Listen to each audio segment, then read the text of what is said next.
Hi everyone, welcome back to the channel. Today we're going to talk about Red Rising by Pierce Brown. So in this review, I'm going to give a quick description of the plot and a description of the world that's built here, and then we're going to move over to spoilers where I'm going to talk pros and cons. So with that being said, remember to like this video, subscribe to the channel if you haven't done so already, and let's begin.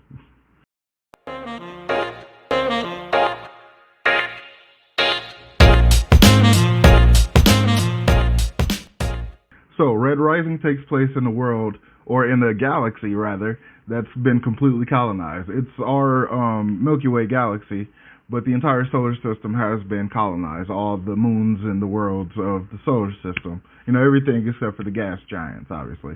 And the society has been stratified into a hierarchical, color-based system. So the highest on the ranking system are the golds. They're the elites, the basically born leaders. They're bred to lead humanity and all this stuff. They're physically superior than the other colors and more intelligent. And the lowest of the color rankings are the reds. The reds are the menial workers. They're the miners. They're the terraformers. And even within that color, there are high reds and low reds. And the low reds are essentially slaves to the other colors without even knowing it. So in this story, we follow our main character Darrow, who is a red. He's born on Mars, underground in Mars. He works as a hell diver. He's one of the colonizers. He is one of the colonizers who have been told that they are making Mars ready for the weaker members of the human race that can then come over later when Mars is ready. But in reality, Mars has been ready for centuries, and people live there, and it's completely colonized and populated, but they just keep this lie going, basically to have them continuously mine resources they need, and to keep them basically as slaves. So, in this story, we follow Darrow, who goes undercover and basically infiltrates the high-ranking golds and tries to basically take advantage of all their stuff in society so he can help the reds. And that's basically where I have to leave off the non-spoiler stuff, because anything other than that becomes very much a spoiler. So let's start with the pros and cons. So my first pro is going to be the writing style. And when I say writing style, I'm meaning specifically the use of present tense in the writing. So Pierce used present tense, which for me puts me very much in the headspace of the character. For me, it's the difference between a third-person video game and like a first-person shooter. This present tense writing very much feels like a first-person shooter. So in a situation like when our main character Darrow gets injured in a fight with someone else, all we experience is completely through him. So it's like we're experiencing it. So it's just like the pain and the fear and the anguish and all this kind of stuff. Like he's so out of it because of the pain and whatnot, he doesn't even notice if anybody came to help him, which someone does and stuff.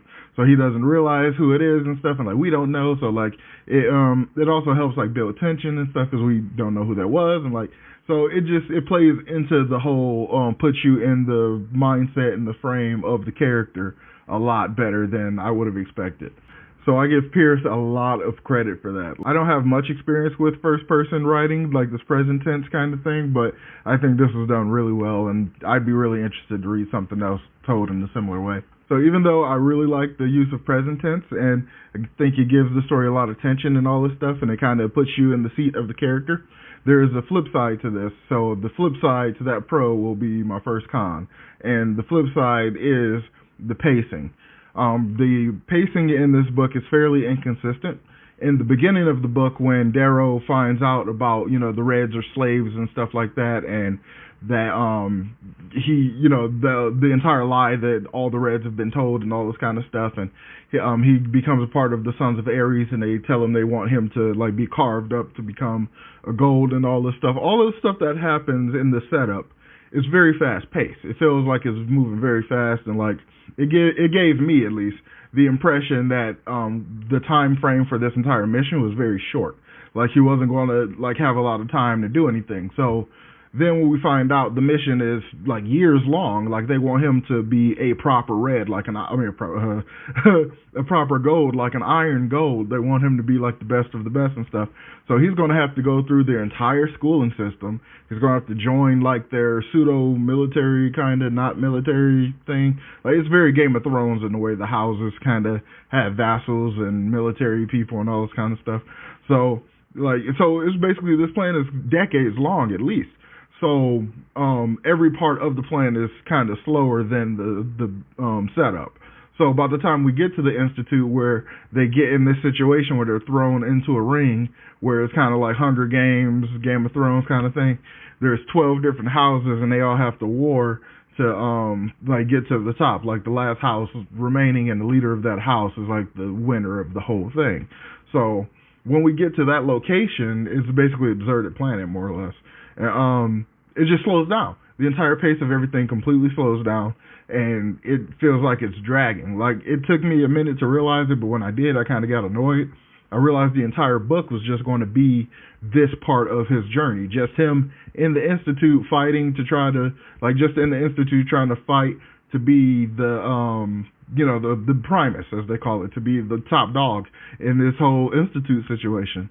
So I was like, oh, dang, that kind of sucks, because I want to see more. Like, I want more than just this one this one general area.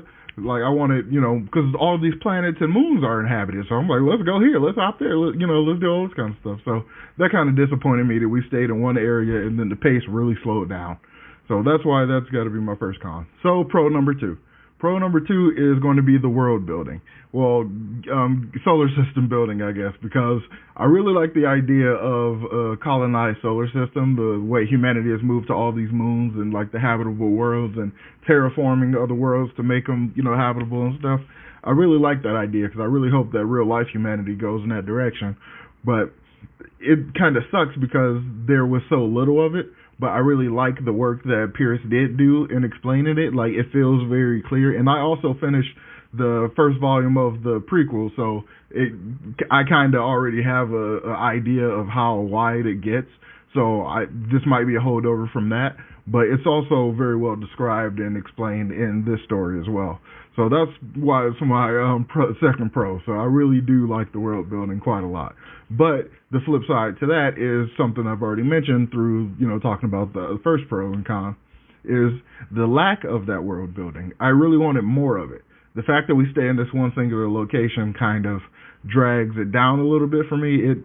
The slower pacing plus the singular area location kind of like took me out of it a little bit. I was disappointed by how well and complete this solar system is built out, like all the worlds and stuff and everything, but we only stay in this one location.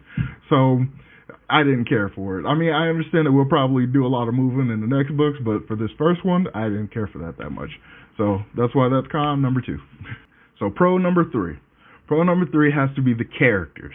I really like how Pierce developed and created these characters.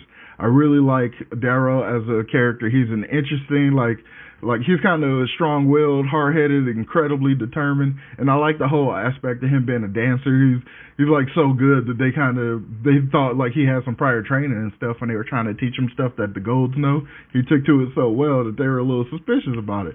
So I really like that kind of stuff. It's like an organic kind of, because like the hero is typically really, really good at stuff like in stories like this, but it feels more organic, that it's, something that he was taught and it's just related to his culture, that it's almost commonality between the colors, but it kind of gives a great richness to his character.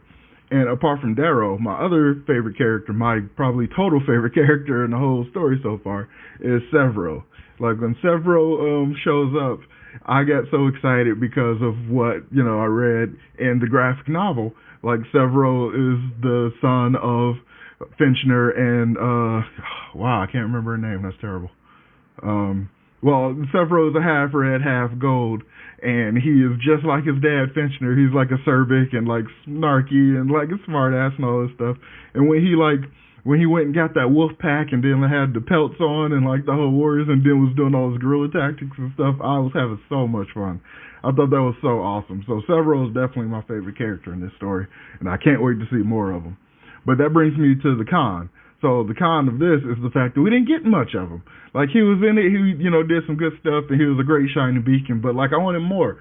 I wanted so much more, because I initially thought this story was the story of Severo, because the way the prequel, like, set up, at least the first two volumes, it makes me feel like Severo was going to be the main guy in Red Rising. So when I got to Darrow, I was like, oh, okay, this is a surprise and all this stuff. But then when Severo popped up, and then when Finchner called him Goblin, but, like, trying to talk smack about him, call him Goblin, but I know it's an endearment because that was his, like, endearment, like his little baby name when he was a little infant. That's what they called him lovingly and stuff. So, like, it's a, he can play insult as the guy over the games and stuff, but, everybody who knows that that's him basically giving his son a pat on the back and stuff, which I really, really like. So it kind of bugged me that I didn't get more of that stuff. So hopefully going forward we'll get more of that. And, like, Severo showed himself to be, like, kind of already loyal to Darrow. Like, he covered his ass when he, like, made that mistake with saying bloody damn and stuff. So it's basically a promise that he's going to be more involved, and I can't wait to see more, because he's totally my favorite character. And that's why my final con is the fact that I didn't get enough Severo. I wanted more Severo. Alright, so that'll do it for my pros and cons. And as you can tell, basically all my pros had a con to it. It was a flip side. So this book was a bit of a mixed bag for me, but the pros definitely outweighed the cons. So I definitely recommend it, and I can't wait for the next book in the series, which is Golden Sun, which I'll be starting as soon as I'm done with the first Wheel of Time book. So have you read Red Rising? What did you think about it? What were some of your favorite parts? Let me know in the comments down below. And join me again next time when I review Golden Sun, also by Pierce Brown. So remember to like this video and subscribe to the channel, and I will talk to you all next time. Peace.